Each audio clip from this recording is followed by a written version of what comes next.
उत्तर प्रदेश में नई प्राथमिक स्तर की शिक्षक भर्ती मांग को लेकर के आज सैकड़ों की संख्या में अभ्यर्थी पीएनपी कार्यालय पर उपस्थित थे।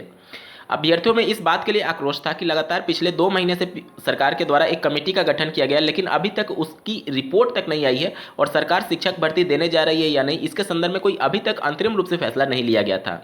इसके बाद से अभ्यर्थी सरकार पर दबाव बनाने के क्रम में परीक्षा लेने वाली संस्था पीएनपी कार्यालय पर उपस्थित होकर के उनको ज्ञापन देने के लिए तत्पर थे, ताकि वह कम से कम सरकार के पास एक इनके ज्ञापन को फॉरवर्ड करे कि जब से बीटीसी का नाम डीएलएड हुआ है, मतलब 3 वर्षों से उत्तर प्रदेश में प्राथमिक स्तर की शिक्षक भर्ती का कोई भी भर्ती का विज्ञापन जारी नहीं किया गया और ऐसे लाखों की संख्या में अभ्यर्थी प्रशिक्षित बैठे हुए हैं बेरोजगार। और सरकार ने अभी कमेटी बनाई है, कम से कम कमेटी अपनी रिपोर्ट तो सौंपे, सरकार क्या कुछ करने जा रही है इसके संबंध में कुछ रोड मैप सामने तो आए। इन सबके बाद से वहां पर भारी संख्या में अभ्यर्थी धरना प्रदर्शन करते रहे और उसके बाद से पुलिस बल भी वहां पर तैनात कर दिया गया भारी संख्या में। उसके बाद से अभ्यर्थियों को लगातार समझाने की कोशिश की गई कि आप इस धरना प्रदर्शन को समाप्त कर दीजिए, आपकी मांगों को शासन तक पहुंचाया जाएगा, लेकिन अभ्यर्थी डटे रहे कि जब तक कोई लिखित आश्वासन नहीं मिलेगा तब तक वो वहां से नहीं हटेंगे। इसके बाद से नई प्राथमिक स्तर की शिक्षक भर्ती मांग को लेकर के आज कुछ सकारात्मक चीजें देखने को मिली है। अभ्यर्थियों के एक प्रतिनिधि मंडल को एडीएम ऑफिस बुलाया गया,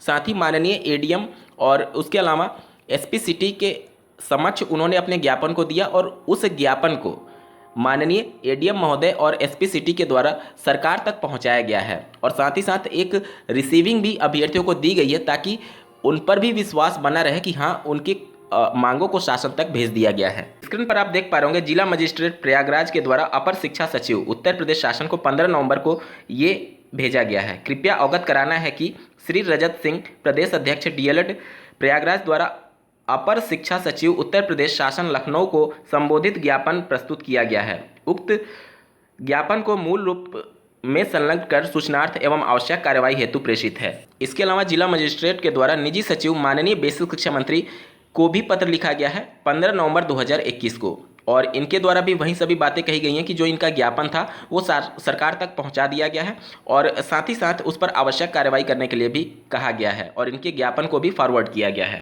माननीय बेसिक शिक्षा मंत्री जी के निजी सचिव और साथ ही बेसिक शिक्षा विभाग में भी फॉरवर्ड करा दिया गया है आज ही दिनांक 15 नवंबर 2021 को। अब अंतिम रूप से फैसला शासन को ही लेना है। देखिए, पीएनपी सिर्फ एक परीक्षा कराने वाली संस्था है, उनका काम या फिर जो जिला मजिस्ट्रेट है उनका काम बस ये है कि आपकी मांगों को शासन तक पहुंचाए। अब अंतिम रूप से फैसला शासन को ही लेना है।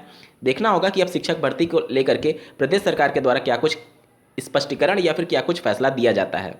उम्मीद करता हूं आपको ये अपडेट पसंद आई होगी। ऐसे ही महत्वपूर्ण अपडेट के लिए इस चैनल को सब्सक्राइब करना ना भूलें। इस वीडियो को देखने के लिए आपका बहुत बहुत धन्यवाद। भगवान करे आपका दिन शुभ हो।